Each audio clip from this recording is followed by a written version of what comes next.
bonsoir à tous. À la une de ce journal, vive tension dans la capitale économique du Cameroun.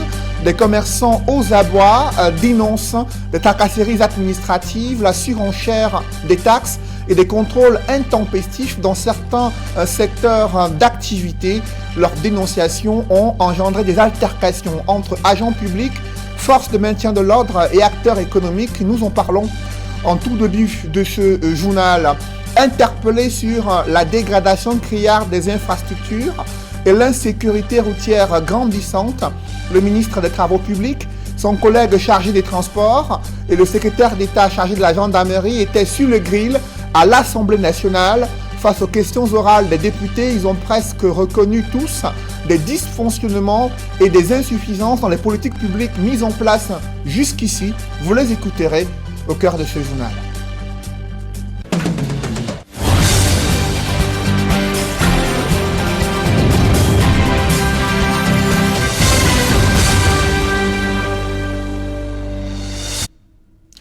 Merci de suivre cette édition complète de l'information sur Equinox Télévision. D'abord, ce drame familial qui défraie la chronique à Bafoussam, dans la région de l'Ouest. Une femme a utilisé une hache pour asséner des coups mortels à sa propre génitrice. Ensuite, elle a annoncé la triste nouvelle avec une réjouissance déconcertante. Mise aux arrêts, tout le monde s'interroge jusqu'aujourd'hui sur les mobiles de cet homicide survenu à Bafoussam. Le récit des faits avec le Cléat Sakem.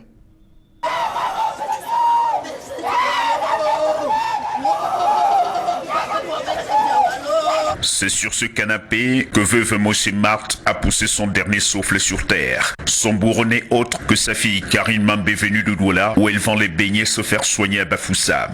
Après une rude journée, Maman Marthe décide de se reposer sur son canapé. Aux environs de 19h, sa fille, à l'aide d'une hache, va l'assommer. Après son forfait, elle reprendra la nouvelle. Quand je suis sorti de chez moi pour remonter au niveau du Carrefour Total, j'ai vu la dernière ici, la petite.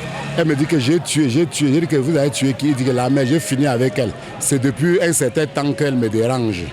Je préfère mourir. J'ai dit que fini comment? Elle dit que je l'ai tué, je l'ai découpé avec la hache. Aux environs de 19h30, on était assis là, il y avait une dame assise là en face de nous. Elle était en train de dire j'ai tué ma mère, j'ai tué ma mère, j'ai tué ma mère. Bon, subitement, je suis arrivé. On dit que mais tu as tué ta mère comment? Elle dit que c'est à cause d'elle que je suis ce que je suis là. À cause d'elle que je suis pauvre comme je suis là. Il est tué. Vous allez me faire quoi? Vous allez me manger. Je l'ai tué. En tout temps, on la prenait comme une folle. On se disait que c'est une folle. Bon, c'est là où moi personnellement j'entre à la porte, à l'entrée, à la maison. On trouve subitement un corps au sol avec le cerveau qui est ouvert. La population accourt comme un essaim d'abeilles et décide d'en découdre avec elle. Heureusement pour elle, son sauveur n'est pas loin. Et subitement, quand les besquineurs l'entouraient, j'ai fait appel à la police, on l'a pris entre mes mains. Policiers et gendarmes vont quadriller les lieux jusqu'à la sortie de la dépouille pour une morgue de la place. Il y a une semaine, du côté de Forêt-Kétchan, un homme tuait son fils à cause de noix de banane. Aujourd'hui, c'est une femme qui décide ôter la vie à sa génitrice pour une histoire sans queue ni tête. Le diable a-t-il trosé le terrain fertile à l'ouest? Bien malin qui pourra répondre. Après cet acte qui s'apparente à un parricide, parlons à présent de cette vive altercation entre commerçants et forces de l'ordre qui a éclaté à l'esplanade de la poste de Newbel dans le 2e arrondissement de Douala. Des commerçants en colère ont engagé une manifestation contre l'imposition d'un montant de 100 000 francs CFA à payer avant toute installation sur le parking de la poste, transformé en espace commercial de fortune. Face à la levée de boucliers des commerçants, la municipalité de Douala 2e a brandi la puissance publique. Cependant, le sous-préfet, inquiet de la montée des tensions, a demandé de surseoir à cette opération menée par la municipalité. Le récit d'une folle journée à Newbel, c'est avec Equa Claude, Mathilde Akemazou et Vivien Tonfac.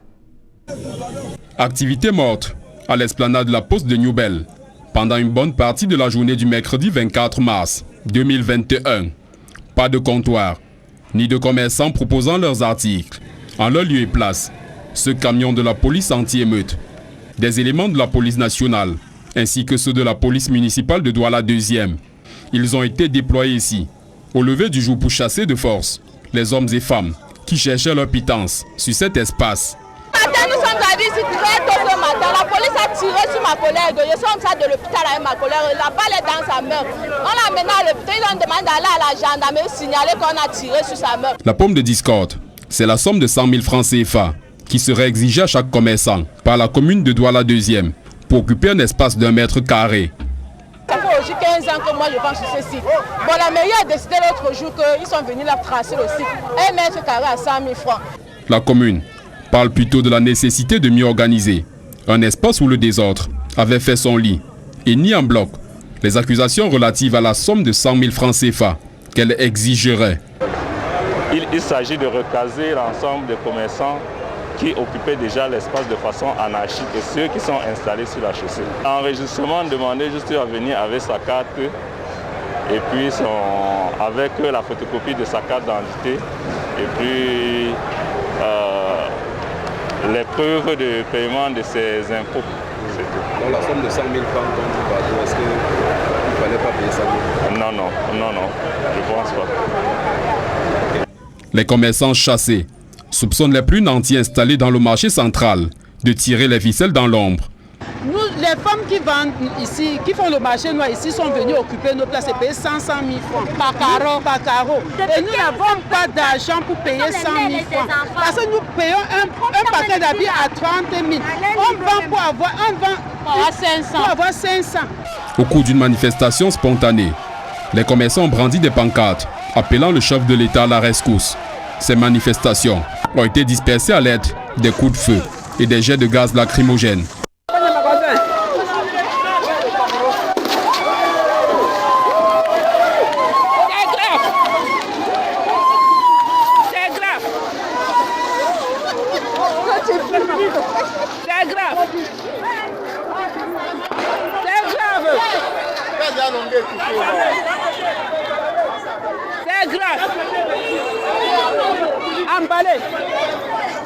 Le bilan fait état de plusieurs blessés, des personnes interpellées, des marchandises saisies et des motos confisquées.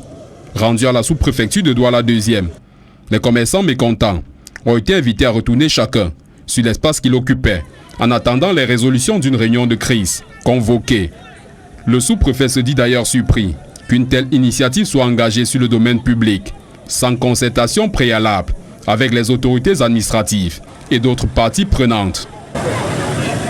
Autre scène de contestation, c'est dans le secteur de commercialisation des vins et spiritueux au lieu-dit Douala Bar, en plein cœur d'Aqua, dans la capitale économique. Des commerçants s'insurgent contre les contrôles intempestifs de la qualité de leurs produits.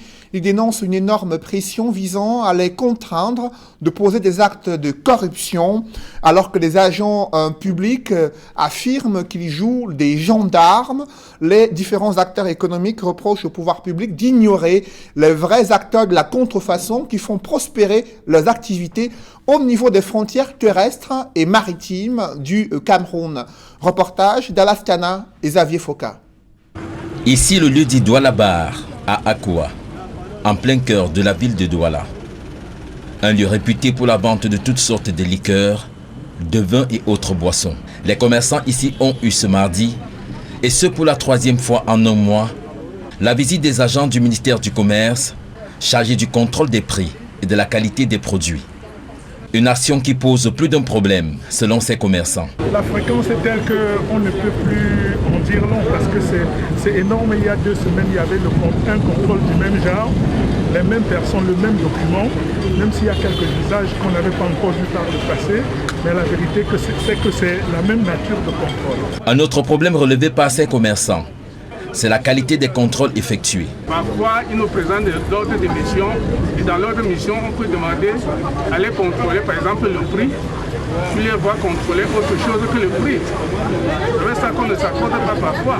Les commerçants du lieu dit Douala Bar à Douala estiment être victimes d'injustice, car selon eux, les contrôles esquivent les vraies cibles. Je me demande comment est-ce que le commerçant doit savoir la qualité des vignettes alors que les produits sont régulièrement livrés par des entreprises et des personnes importatrices. Mais si un produit entre au marché et que nous trouvons que c'est légal, ce n'est pas volé, qu'il a payé sa douane et qu'il a payé tous ses impôts, il vient nous vendre. Nous avons refusé. L'essentiel de regarder l'authenticité du produit. Pour cette dernière raison, ces commerçants indiquent que le contrôle devrait être fait au niveau des frontières camerounaises. On parle de produits qui entrent chez nous, ça passe par où? Par la douane, non? Mais pourquoi ne pas saisir la douane? Pourquoi ne pas empêcher ces produits d'entrer à partir de la douane? S'il y a un produit qui rentre sur le territoire, que ce soit un produit normé et reconnu. Notons qu'aucun membre présent dans cette mission de contrôle n'a voulu s'exprimer au sujet de toutes ces plaintes des commerçants. Rappelons que depuis des mois, le gouvernement du Cameroun, par le biais du ministère du Commerce, est engagé dans la lutte contre les produits issus de la contrebande. Parlons santé à présent. Vous le savez, dans la ville de Douala, le choléra a déjà fait un mort. Parmi une dizaine de cas positifs recensés dans plusieurs districts de santé, malgré cette résurgence de l'épidémie de choléra, presque rien n'est fait pour endiguer les risques de contagion dans les foyers où des cas ont été détectés. Illustration dans le 2e arrondissement de Douala, là où les populations côtoient des tas d'immondices qui jonchent les rues, faisant craindre une envolée des cas de choléra. Elles ont du mal à pouvoir accéder à de l'eau potable. C'est le constat que font nos reporters Cédric Ding et Danny Warren Z2. Le coronavirus a déjà fait son lot de victimes dans la ville de Douala. Un autre tueur silencieux mais néanmoins dévastateur a lui aussi fait son entrée dans la capitale économique. Le choléra a déjà une dizaine de cas à son actif et un mort sur le carreau. Ici au quartier New-Bell dans le 2e arrondissement, l'un des foyers de l'épidémie, les populations côtoient des tas d'immondices à longueur de journée. Trop de saleté, les gens versent saleté partout, à même le sol. Il y a même le bac ordi, les bacs ordi sont même insuffisants même. Chacun vient, on verse seulement partout. Les gens versent comme vous voyez là, ça tombe seulement que du haut. Partout on verse, les moustiques même, ça veut seulement que nous tuer. Même le choléra, tout. Il y a plusieurs cas de choléra. Ouais, ici là. Le rigole là, ça nous fait ici mal à l'aise mon grand. Et encore les gens chient ici trop. Et encore on ne peut pas respirer beaucoup. Entre prolifération de moustiques en saison sèche et rigoles qui débordent en saison des pluies, pas étonnant que ce quartier soit l'un des épicentres de l'épidémie. Une progression de la contagion qui inquiète les populations qui font de leur mieux pour se tenir à distance de la maladie. Oui, il y a beaucoup de choléra même ici à New-Bell. Les gens tombent malades beaucoup même. J'ai peur de maladies là. Tout le monde on a peur de maladies de choléra. Que c'est quand même grave. Quand pour la maison le matin, il faut nettoyer la maison, nettoyer les tables pour permettre aux clients de venir s'asseoir aisément sans craindre rien. Ces derniers appellent à une action forte des pouvoirs publics et à des mesures coercitives afin d'éviter une envolée des cas de choléra dans la ville de Douala. La moindre des choses pour la propriété dans un quartier pour éviter le choléra, comme on dit là, n'est-ce pas? C'est la mairie doit sensibiliser les gens du quartier par rapport au jeudi. Jeudi, le propriétaire lui demande que c'est une journée où les gens doivent travailler. Que la mairie vienne faire enlever les rigoles, empêcher, mettre des plaques qui interdit aux gens de jeter les ordures dans les rigoles. Parce que quand tu leur demandes de ne pas jeter, ils se moquent de toi. Et tu vas faire comment? Ce n'est que ça. Parce que c'est ça qui apporte. Parce que quand tu ne pleures pas avec la chaleur de Douala, les laves doivent causer les choléra. Parce que quand tu manges, les mouches viennent se placer dessus. Hein? Et ça crée les maladies. Parce que la rigole est sale. Avec un mort recensé à Manoka dans le 6e arrondissement, New-Bell dans le 2e arrondissement et Mabanda dans le 4e, constituent de par la promiscuité qui y règne des lieux propices à l'envolée des cas de choléra. Une campagne de vaccination est annoncée pour les prochains jours. Cependant, suffira-t-elle à endiguer cette vague? Là est toute la question. En dépit des mesures gouvernementales prises dans le cadre de la lutte contre la propagation du coronavirus, plusieurs pasteurs des églises dites de réveil interdisent à leurs fidèles le port du masque. D'autres rejettent le protocole de traitement validé par des médecins. Certains pasteurs de ces églises dites de réveil vont plus loin en prétendant que le coronavirus n'existe pas. Pour le gouvernement, ces messages sont contraires aux mesures visant à freiner la propagation du Covid-19. Au regard de ces dérives et abus de confiance des pasteurs de moralité douteuse, des gouverneurs des régions sont appelés à procéder à la fermeture systématique des églises dites de réveil incriminées. Des pasteurs ayant tenu un tel discours doivent être interpellés pour répondre de leurs actes devant les juridictions compétentes. Ces prescriptions du ministre de l'Administration territoriale visent les églises dites des réveils qui, selon lui, n'ont aucune existence légale au Cameroun. Le préfet du Wouri, lui aussi, a exhorté les promoteurs de spectacles à renvoyer à une date ultérieure leur événement culturel en raison du respect des mesures barrières à observer dans le cadre des événements culturels dans le département du Wouri. Et cette pandémie du Covid-19 a plombé les stratégies de dépistage des nouveaux cas de tuberculose en raison de la baisse du taux de fréquentation dans les hôpitaux. Néanmoins, en 2020, près de 23 000 cas de tuberculose ont été enregistrés. Comment expliquer la persistance de la tuberculose au Cameroun? Élément de réponse avec Equa Claude et Nadine Yambou. Maladie infectieuse, la tuberculose demeure une affection de santé publique au cœur des préoccupations au Cameroun. Selon le ministère de la Santé publique, environ 23 000 personnes ont été atteintes de tuberculose en 2020 au Cameroun, dont plus de 1260 enfants. La région du littoral totalise plus de 500 cas. L'apparition de la pandémie de coronavirus a eu des conséquences sur les stratégies d'identification et de dépistage de nouveaux cas. On a noté une baisse de la fréquentation des hôpitaux, en particulier des centres de prise en charge de la tuberculose. Donc c'est ce qui explique en partie la baisse de taux de notification entre 2019 et 2020. Si à l'échelle nationale, le taux de prévalence de la tuberculose a connu une légère baisse de 9%, il reste tout de même que la maladie continue de faire des ravages. En dehors de la mauvaise hygiène de vie, l'infection à VIH-Sida constitue le facteur de risque le plus important d'aggravation de la tuberculose. La tuberculose, c'est la première infection opportuniste dans le VIH. Donc, tant qu'il y aura le VIH, il y aura toujours des cas de tuberculose. Donc, à côté de ça, on a des facteurs qui vont favoriser la tuberculose, notamment le diabète. À côté du VIH, on a également des conditions de vie, des mauvaises conditions de vie, des habitats sombres, mal aérés. On a le tabagisme, on a l'alcoolisme, on a la promiscuité notamment dans nos prisons. La célébration de la Journée mondiale de lutte contre la tuberculose de ce 25 mars 2021 a été l'occasion pour les médecins d'alerter sur la recrudescence des cas de tuberculose multirésistante, due en grande partie au non-respect du traitement par les malades. Pour des personnes qui ont l'habitude d'interrompre leur traitement plusieurs fois. Donc ils sont mis sous traitement une première fois, ils ne vont pas jusqu'au bout, ils arrêtent pour une raison et pour une autre et le font régulièrement.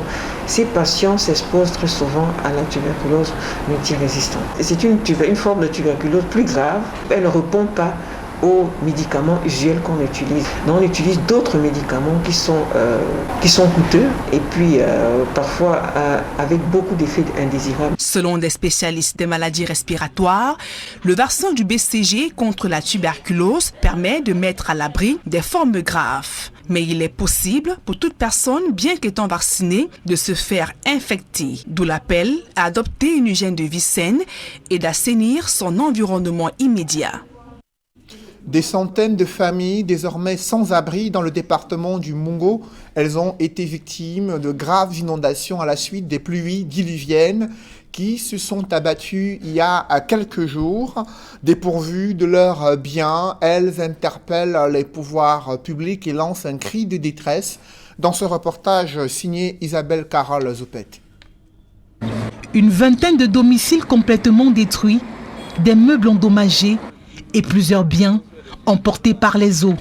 C'est le triste visage que présente la localité de Kompina à la suite des fortes pluies qui se sont abattues ici, accompagnées d'orages. Une pilule dure à avaler pour ces nombreuses familles qui vivent désormais à la belle étoile, à la merci de toutes les intempéries. C'est le même calvaire que vivent ceux du quartier Koto Ambanga, toujours à la suite de ces fortes précipitations. Et Bundu et Bandajan fait partie de ces victimes. Ce père de famille déficient visuel a assisté impuissamment à la furie de la tempête sur son domicile. Vers les minuit, subitement ma fille avec mon petit-fils étaient de leur côté. Ils ont senti comment ce côté, la chambre de devant-ci, la toiture a sauté.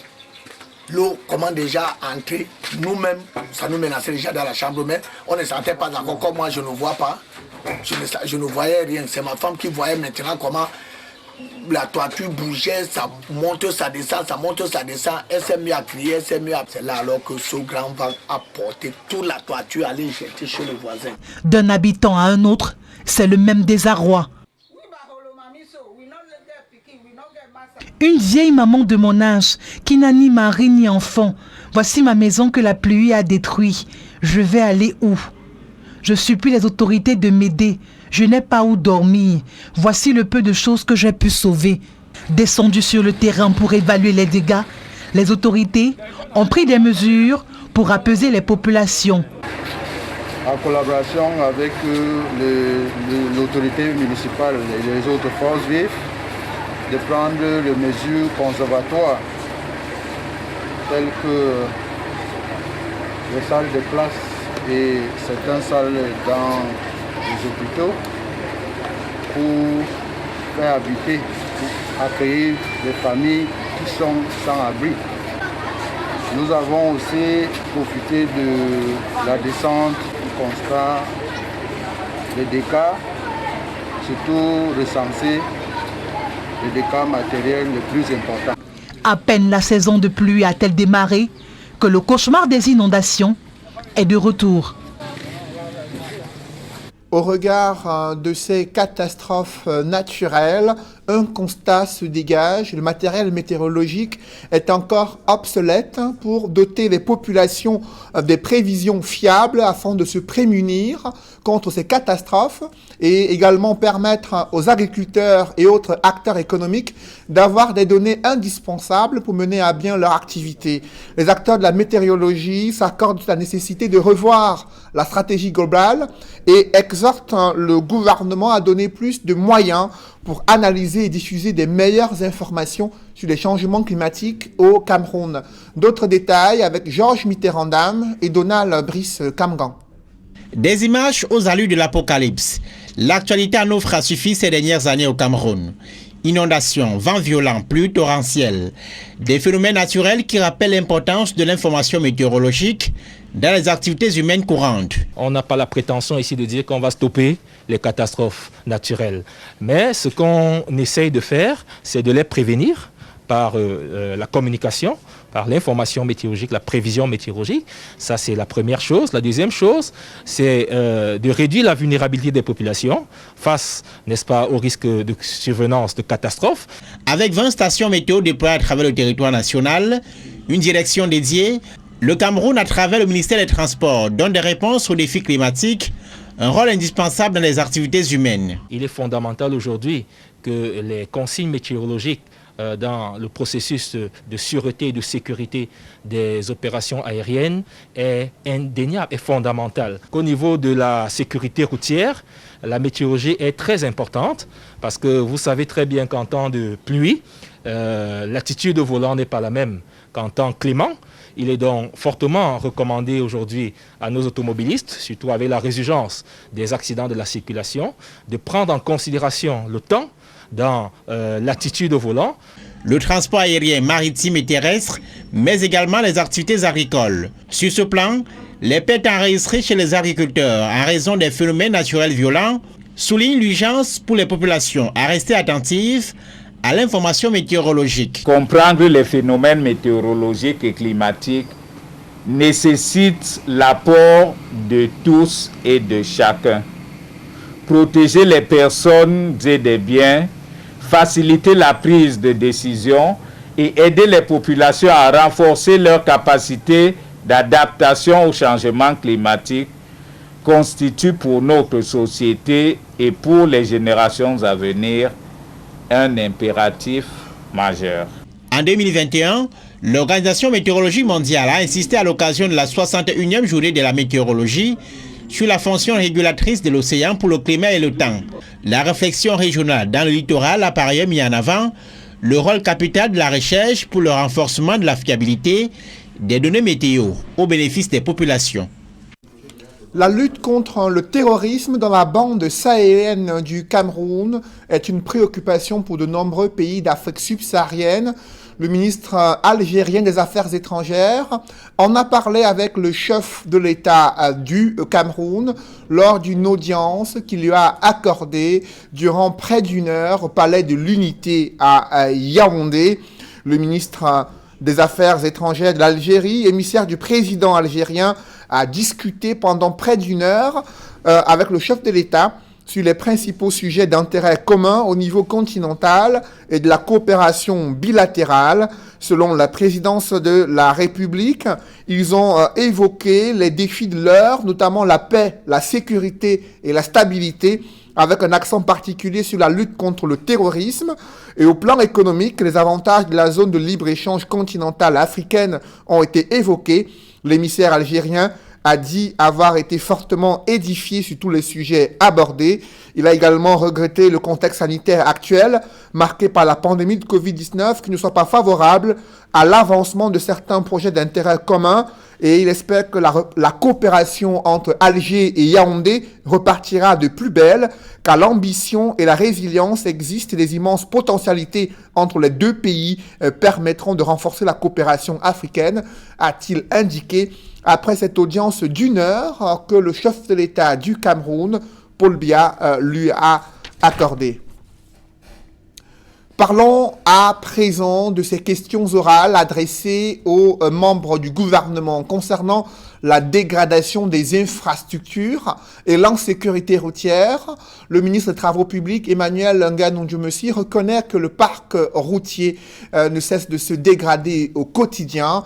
Le ministre des Transports, Jean-Ernest Massina Ngalé-Bibé, interpellé lui aussi, a annoncé la mise en place d'une politique nationale de mobilité urbaine intégrant les infrastructures routières. Quant au secrétaire d'État à la Défense chargé de la gendarmerie, Galak Saitoga, il a reconnu l'insuffisance des ressources humaines pour mener les opérations de sécurité et prévention routière sur les principaux axes du Cameroun. D'autres détails dans ce reportage signé Joël Essengue et Aïk Cyril.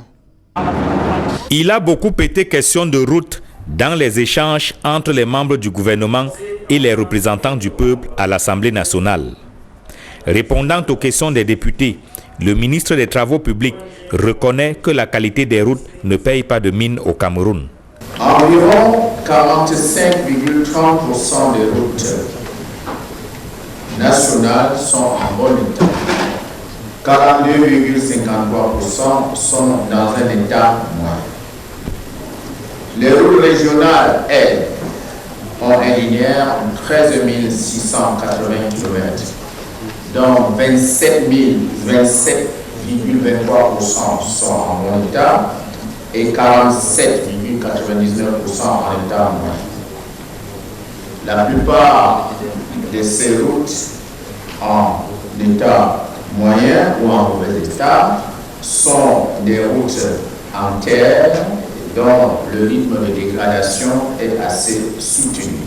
Et sur les causes de cette dégradation, l'ingénieur de l'État note lui-même le défaut d'entretien de la chaussée qui croule sous le poids de l'âge. C'est d'abord l'augmentation du trafic routier, surtout des poids lourds. C'est ensuite le vieillissement de la chaussée avec les surcharges liées au non-respect par les usagers des charges légales autorisées. C'est l'incivisme donc de ces usagers ou encore le défaut d'entretien ou un entretien différent. On comprend alors pourquoi les accidents de la circulation peuvent se multiplier au Cameroun. Face aux députés, le ministre des Transports propose une politique nationale de mobilité urbaine qui intègre la construction d'axes routiers répondant aux nouvelles exigences de trafic.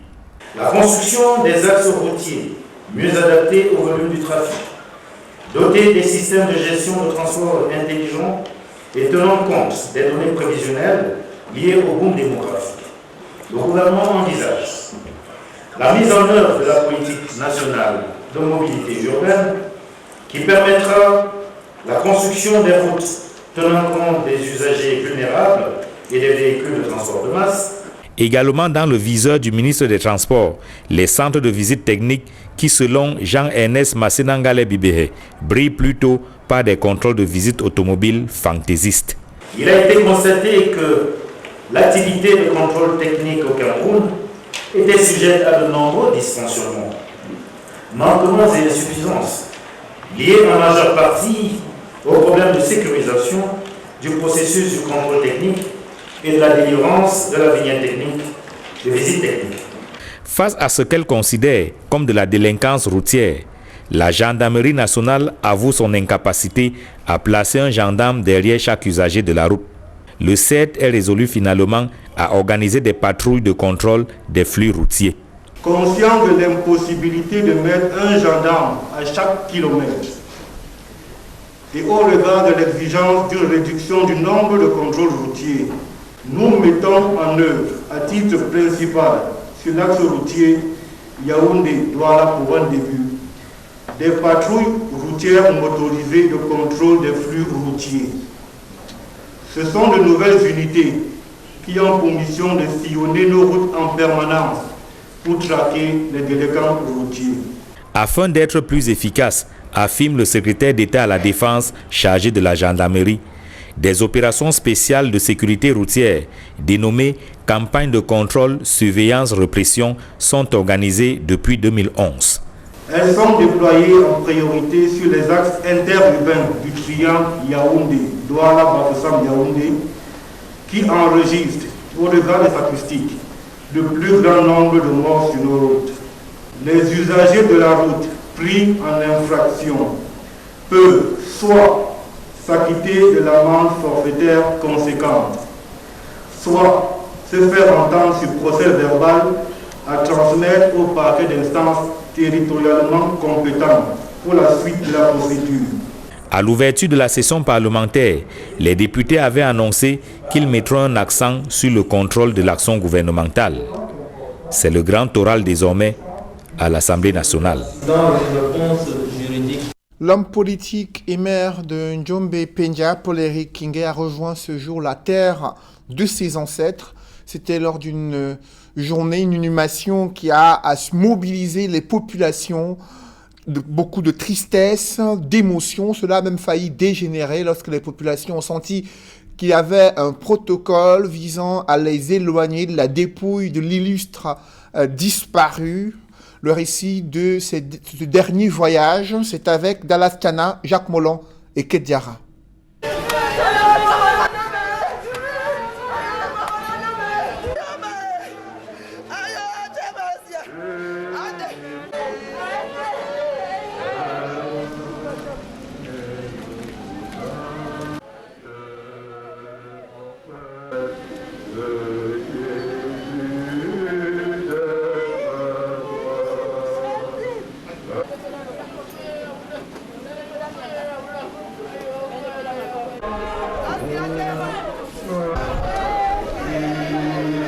Au sortir de l'hôpital, il y a quelques jours, signalait qu'il avait été victime du Covid et que ça allait déjà.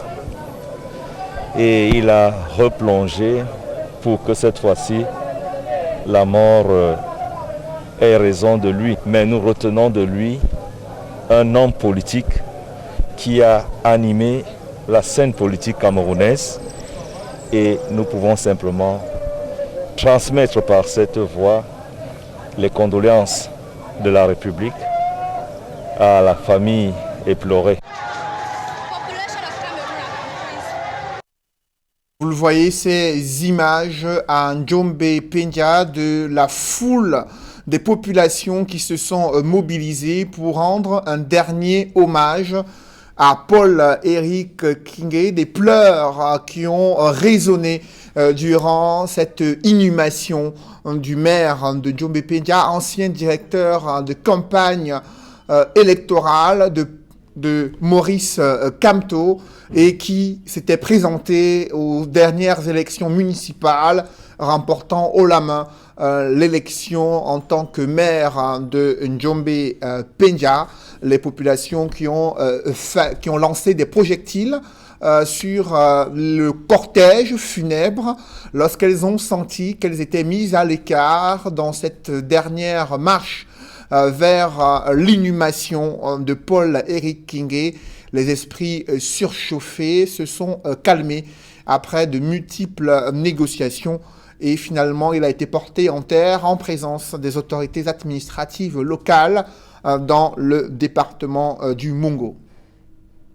Et cela fait 1 an qu'une icône de la musique mondiale s'en est allée, Manu Dibango, décédé des suites de Covid-19 en France il y a près d'1 an. Les mélomanes n'ont rien oublié de ses performances musicales et ses tubes qui résonnent encore dans la tête de plusieurs Camerounais et de plusieurs générations de mélomanes. Une célèbre chanson de Manu Dibango, un public reportage pour clôturer ce journal. Je vous invite à découvrir l'expérience d'un agripreneur en zone périurbaine de Yaoundé. Il a utilisé le biodigesteur Home Biogaz depuis près d'1 an avec pour objectif de transformer les déchets organiques en énergie et il est plutôt satisfait des résultats. Reportage. Après cette édition de 20h, retrouvez Serge Alain Autou et ses invités pour le débrief du journal sur le plateau des Kinoxois. Serge Alain. Voilà, retour sur ce parricide à Bafoussam. C'est bien cela, Cédric Noufflet? Vous l'avez dit, une femme qui a utilisé une hache pour asséner des coups mortels à sa propre génitrice à Bafoussam. Elle a surpris tout le monde en se réjouissant de l'acte posé. Elle a été interpellée par les forces de l'ordre. Les mobiles de cet acte restent encore inconnus et la famille est plongée dans une consternation totale.